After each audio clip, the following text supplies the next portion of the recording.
চাপাহাটে দীর্ঘ ২০ বছর ধরে বাড়িতেই মাদক বিক্রির অভিযোগ।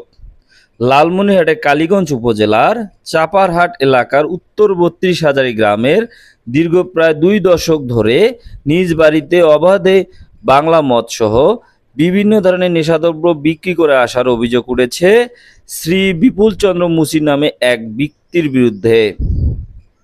স্থানীয় সূত্রে জানা গেছে, দীর্ঘদিন ধরে প্রশাসনের চোখ ফাঁকি দিয়ে বিপুল চন্দ্র তার নিজ বাড়িতেই এই অবৈধ মাদকের কারবার চালিয়ে যাচ্ছেন। এই মাদক বিক্রির ফলে এলাকার যুব সমাজে যেমন ধ্বংসের মুখে পড়ছে, তেমনি আশপাশের পরিবেশ ও সামাজিক শান্তি বিনষ্ট হচ্ছে বলে দাবি করছেন স্থানীয় বাসিন্দারা।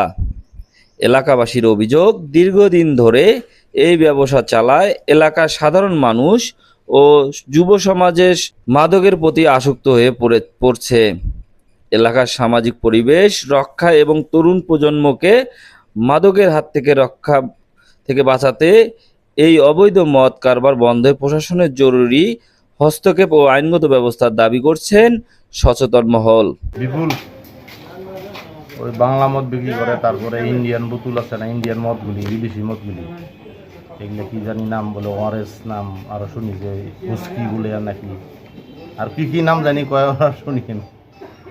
হ্যাঁ, ওই সন্ধ্যা হইলেই সিরিয়াল ধরে মানুষ। আমি এত কোনো খবর নাই, তাহলে সব মুসলমান মানুষ সন্ধ্যা থেকে রাত 12টা 1টা পর্যন্ত গেছে। এলাকাবাসী কেউ কিছু বলে না, এলাকাবাসী সবাই শরীর বাঁচায়, সবাই গা বাঁচায়, ভেজালে পড়তে চায় না, বেচায়। এখানে প্রশাসন কিছু না বললে, এলাকার মেম্বার না বললে, এখানে সাধারণ মানুষ আর কি বলবে, বানায় বিক্রি করে।